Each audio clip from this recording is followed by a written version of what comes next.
বানানো কিচ্ছা কাহিনী না। এ কোরআন আল্লাহ দিয়েছেন। এ কোরআনের ভিতরে 30টা পারা আল্লাহ দিয়েছেন। ও গাজীপুর মৌচাকের মুসলমান, এ কোরআনের ভিতরে 114টা সূরা আল্লাহ দিয়েছেন।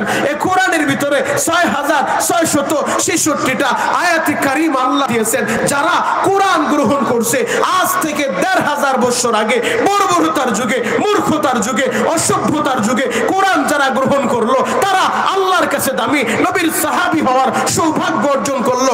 ওই সাহাবীদের সম্পর্কে পবিত্র কোরআনের 28 নম্বর পারা 4 নম্বর পৃষ্ঠা সূরাতুল মুজাদালার 22 নম্বর আয়াতের ভিতরে আরশের মালিক আল্লাহ বলে, রাদিয়াল্লাহু আনহুম ওয়া রাদু আন, আমি আল্লাহ এদের উপরে রাজি আর খুশি, এরাও আমি আল্লাহর উপরে রাজি আর খুশি। আল্লাহু আকবার। তার মানে আমরা বুঝতে পারলাম যারা কোরআন গ্রহণ করছে আল্লাহর কাছে দামি হয়ে গেছে, নবীর কাছে দামি হয়ে গেছে। শুধু তাই না, সূরাতুল বাকারা আল্লাহ বলে, আমিনু কামা আমানান নাস, আমার ঈমানদারেরা তোমরা ঈমান আনবা। কেমন ঈমান তোমরা আনবা? সাহাবাওয়ালা ঈমান আনো। সাহাবীরা যেমন ঈমান আনছে সাহাবাওয়ালা ঈমান আনো। আর সাহাবাওয়ালা ঈমান কেমন? সাহাবাওয়ালা ঈমান তেমন, এরা ঈমানের উপরে অটল আর অবিচল থাকতে গিয়ে, ইসলামের উপরে অটল আর অবিচল থাকতে গিয়ে গর্দান দিয়েছে, শাহাদাত বরণ করছে, কোন বেঈমানের সামনে মাথা নত করে নাই। কথা বলেন ঠিক কিনা? অতএব গাজীপুরের মুসলমান সিদ্ধান্ত আমাদেরকেই নিতে হবে। যদি আমরা ওই সাহাবীদেরকে অনুসরণ করতে চাই, সাহাবাওয়ালা ঈমান আনতে চাই, এ কোরআন নিয়ে বাঁচতে চাই, কোরআন নিয়ে মরতে চাই, যে কোনো পরিস্থিতি আসুক না কেন, যত বড় জালিম আসুক না কেন, ওই জালিমের সামনে মাথা নত করা যাবে না। কোরআন রক্ষার জন্য, ইসলাম রক্ষার জন্য, দ্বীন রক্ষার জন্য, নবীর ইজ্জতের হিফাজতের জন্য যদি দরকার হয় রক্ত দিব, জীবন দিব, শাহাদাত বরণ করব। কারা কারা রাজি আছেন? হাতগুলো দেখায় দেন।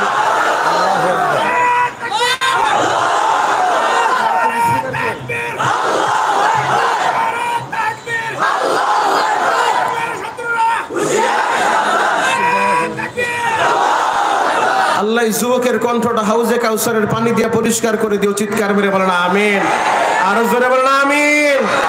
আল্লাহু আকবার। দুনিয়ার কোন নেতা নেত্রী স্লোগান না, আল্লাহু আকবার। আমার আল্লাহ সবচাইতে বড়।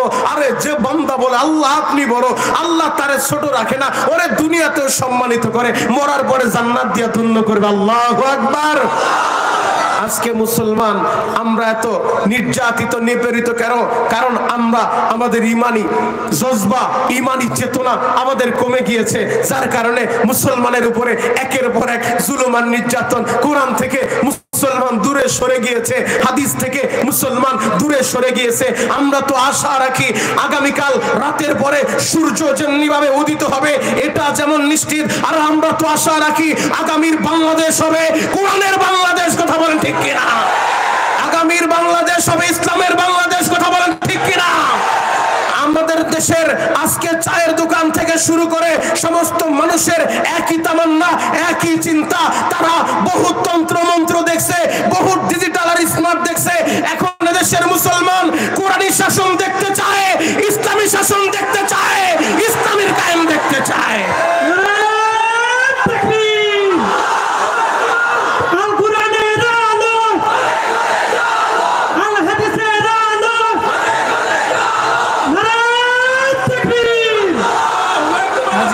মুসলমান তুমি কোন দল করো, আমি তোমার দলের সাফাই গাইতে আসি নাই, আমি তোমার দলের দালালি করতে আসি নাই।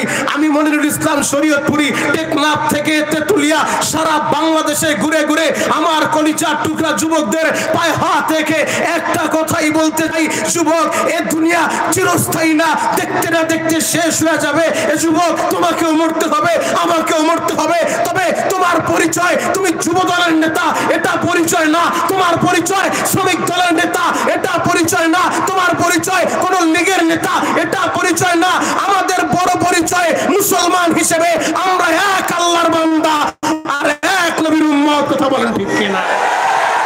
এই ময়দানে সব দলের ভাইরা আছেন, বিএনপির ভাইরা যেমন আছেন, অন্য দলের ভাইরাও থাকতে পারেন, জামাতের ভাইরা থাকতে পারেন, ইসলামী আন্দোলনের ভাইরা থাকতে পারেন, খিলাফতের ভাইরা থাকতে পারেন। যেই দলের ভাইরা থাকেন না কেন, আমার বক্তব্য একটাই, ভাই আপনি যে দল করেন, আপনি যেই পীরের মুরিদ হন, হয়তো আপনি দাওয়াত ও তাবলীগের সময় দেন, অথবা চরমনের পীরের হাতে হাত দিয়েছেন, অথবা উজানির মুরিদ হয়েছেন,